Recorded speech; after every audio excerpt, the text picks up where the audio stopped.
पत्वलक्ष्मी भावंतरे मधुजिता श्रित कौस्तुभे या हारावली हरि नीलमयी विभाति काम प्रदा शर्वतोपि कटाक्ष माला कल्याण मावतु मे कमलालयाया पत्वलक्ष्मी पत्वलक्ष्मी ततो विराट जायत विराजो अधिपुरुषा सजातो अत्यरिचित पश्चात भूमि मथो पुरा पत्वलक्ष्मी पत्वलक्ष्मी चंद्राम प्रभाषाम यशाम ज्वलंतीम श्रियम लोके देव जुष्टामुदारम ताम पद्मिनीम शरणम प्रपद्ये लक्ष्मी में नश्यताम ताम ऋणे पत्वलक्ष्मी पत्वलक्ष्मी कालाम्बुदा ललितो रशी कैटबारे धाराधरे स्फुरति या तडिदंग नैव मातु समस जगता महनीय मूर्ति भद्राणी में दिशतु भार्गव नंदनाया पत्वलक्ष्मी पत्वलक्ष्मी तस्मादि यज्ञात् शर्वुता समृतम पृषदाज्यम पशून स्थान चक्रे वायव्या नारायण्या ग्राम्याश्च ये पत्वलक्ष्मी आदित्य वर्णे तपसोदि जातो वनस्पति स्तव वृक्षोक्ष बिल्वे तस्य फलानि तपसा नुदन्तु या अंतरा याश्च बाह्या लक्ष्मी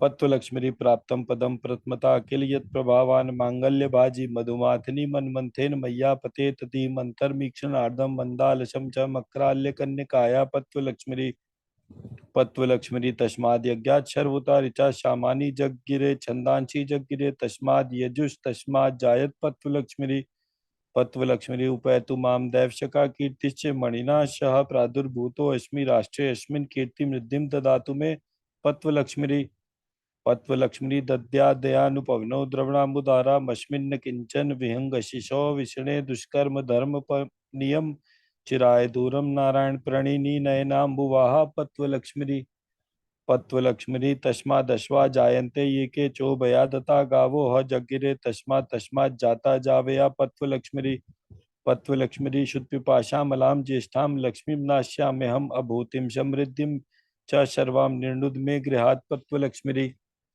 पत्वलक्ष्मी इष्टां विशिष्ट मत्योपि यया दयाद्र दृष्ट्या त्रिविष्टपदम सुलभम लभन्ते दृष्टि प्रहरिष्ट कमलोदर दीप्तिरिष्टां पुष्टिम कृषिष्ट मम पुष्कर विष्टिराया पत्वलक्ष्मी तम यज्ञम बहरक्षि प्रोक्षन पुरुषम जातमग्रता तेन देवा अयजन्त साध्या ऋषियश्च ये पत्वलक्ष्मी गंधद्वारां दुरादर्शां नित्यपुष्टां करिष्णीम ईश्वरीं सर्वभूतानां तामिहो भूय श्रियं पत्वलक्ष्मी गीर देव तेति गरुड़ध्वजा सुंदरीति शाकंभरीति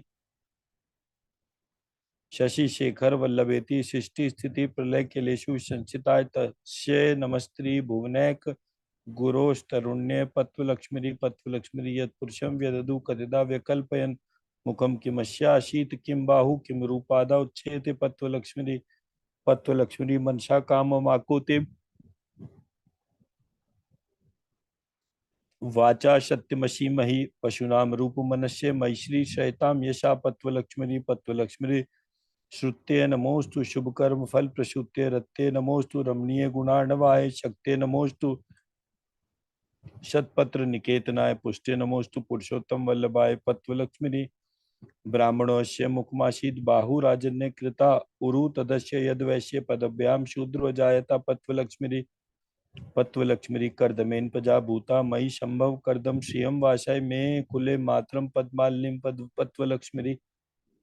पत्वलक्ष्मी नमोस्तु नालिक निवारणाय नमोस्तु दुग्धो दधि जन्मभूते नमोस्तु सोमा अमृत शोधराय नमोस्तु नारायण वल्लभाय पत्वलक्ष्मी चंद्रमा मनशो जातश्चक्षो सूर्यो अजायता श्रोत्राद्वायुश्च प्राणश्च मुखादग्निरजायता पत्वलक्ष्मी आपाश जंतु स्निग्धानि चिक्लित वश्मे गृहे नीचा देवी मातरम श्रियम भाषाय मे कुले पत्वलक्ष्मी संपत्कराणि शकलेन्द्रिय नंदनानि साम्राज्य दान विभवानि शरोरुहाक्षि त्वद्वंदनानि दुरिता हरणोद्यतानि मामेव मातर्निशं कलयन्तु मान्ये पत्वलक्ष्मी नाभ्या आसीदन्तरिक्षं शीर्ष्णोद्यौ संवर्तता पदभ्यां भूमिर्दिशा श्रोत्रा तथा लोका कल्पयन् पत्वलक्ष्मी आद्रां पुष्करणीं पुष्टिं पिंगलां पद्मालिनीं चंद्रां हिरण्यमयीं लक्ष्मीं जातवेदोम आवह पत्वलक्ष्मी यत्कटाक्ष समुपासना विधि सेवकस्य सकलार्थ संपता शतनोति वचनांग मानस्य स्वाम मुरारी हृदयेश्वरी भजे पत्वलक्ष्मी यत्पुरुषेण हविषा देवा यज्ञमतन्वतात वसंतो स्यादि श्याशीदाज्यम ग्रीष्मिदमा शरदवि पत्वलक्ष्मी पत्वलक्ष्मी आद्राम या करणीम यष्टिम सुवर्णाम हेम मालिनीम शूर्याम हिरण्यमयीम लक्ष्मीम जातवेदम आवाह पत्वलक्ष्मी पत्वलक्ष्मी शर्षि नीले सरोज हस्ते धवल तमांशु गंधमाल्य शोभे शर्वती हरिवल्लभे मनोज्ञ त्रिभुवन भूतकरी प्रसीद मह्यम पत्वलक्ष्मी पत्वलक्ष्मी सप्ताश्यासन परिदयस्त्री सप्त समिध कृता देवा यद्यज्ञम तन्वाना बदनन पुरुषम पशुम पत्वलक्ष्मी पत्वलक्ष्मी ताम आवा जातवेदो लक्ष्मी मनपगामिनीम यस्याम हिरण्यम प्रभूतम गावो दास्यो श्वान विन्देयम पुरुषानहम पत्वलक्ष्मी पत्वलक्ष्मी सत्ये सत्याक्ष वल्लभे त्वाम करुणापूर्तरंगितैरपांगे अवलोकय माम किंचनानाम प्रथमं पात्रं कृत्रिमं दयाया पत्वलक्ष्मी पत्वलक्ष्मी यज्ञेन यज्ञमयजन्त देवास्तानि धर्माणि प्रथमान्यासन तेह नाकम महिमाना शचन्त यत्र पूर्वे साध्या सन्ति देवा पत्वलक्ष्मी पत्वलक्ष्मी या शुचि प्रयतो भूत्वा जूयदाजे मन्वहम सूक्तम पंचदशर्चम च श्रीकामा शततम जपेत पत्वलक्ष्मी।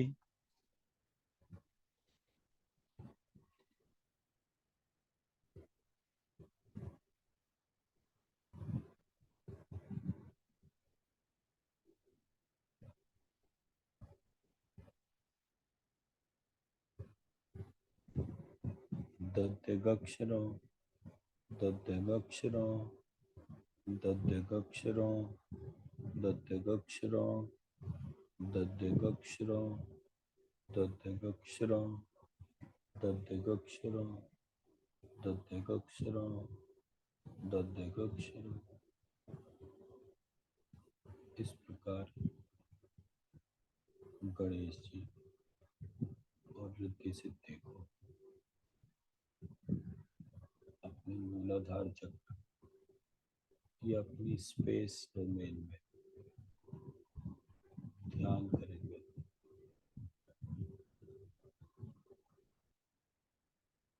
जिन्होंने सब कुछ जो शरीर के भीतर है और जो शरीर के बाहर है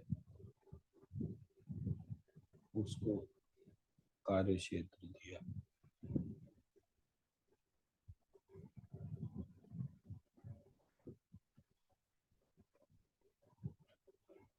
उस कार्य क्षेत्र की वजह से हमें असीम ऊर्जा प्राप्त हुई। इस असीम ऊर्जा हम सबसे पहले अपने देश के, अपनी भारत माता के 15 करोड़ या उससे भी ज्यादा मधुमेह, ब्लड प्रेशर, थायराइड, हाइपरटेंशन, इसके जितने भी रोगी हैं,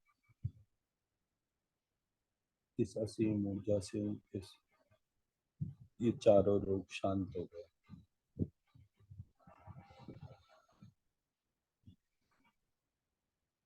उनके प्रत्येक सूक्ष्म से सूक्ष्म सेलुलर डीएनए लेवल तक ये असीम ऊर्जा एब्जॉर्ब हो गई और उनके भीतर उनकी कुंडलिनी शक्ति जागृत हो गई है। वो जरा सा प्रयास कर रहे हैं और उनकी कुंडलिनी शक्ति ऊपर बढ़ती जा रही है।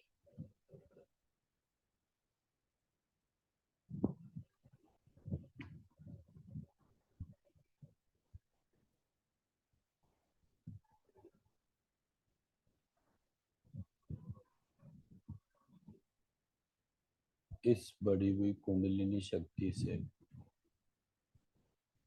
उनके भीतर राष्ट्र धर्म जाग रहा है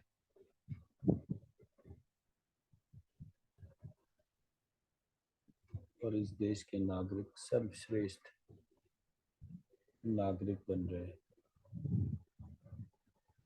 जिनके भीतर श्रद्धा बुद्धि जागृत हो गई है।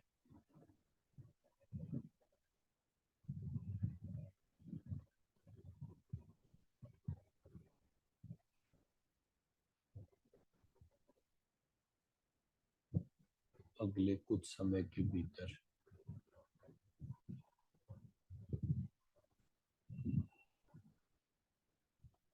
इन 4 बीमारियों के रोगियों ने अस्पताल में जाना ही छोड़ दिया है।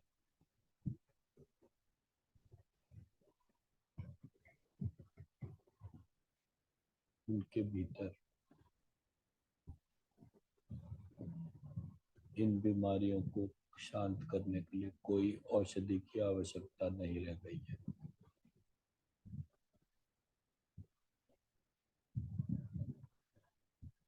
उन्हें कहीं भी किसी भी पैथोलॉजी लैब में अपना रक्त देने की कोई आवश्यकता नहीं है। उनको ये समझ में आ गया है कि आयुर्वेद की दैव पाश्चर्य चिकित्सा के माध्यम से वो अपने इन समस्त रोगों को शांत कर सकते हैं।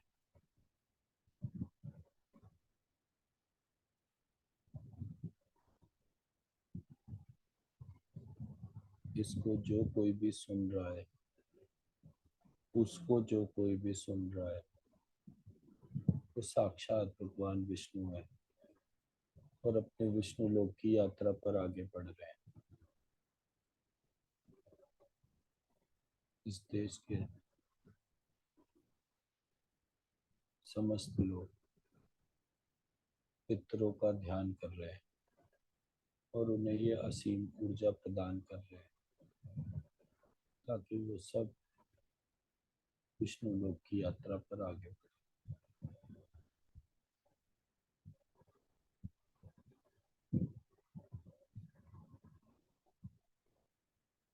अपने पितरों को ऊर्जा देंगे, अपने कुल देवी देवता को ऊर्जा देंगे,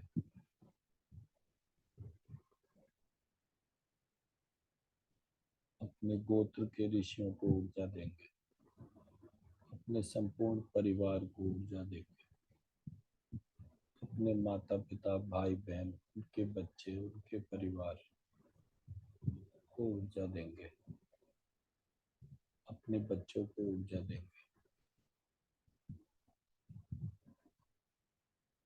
फिर सबसे आखिर में अपने पति पत्नी को ऊर्जा देंगे ताकि हम सदैव इस धर्म के मार्ग पर चलते रहें।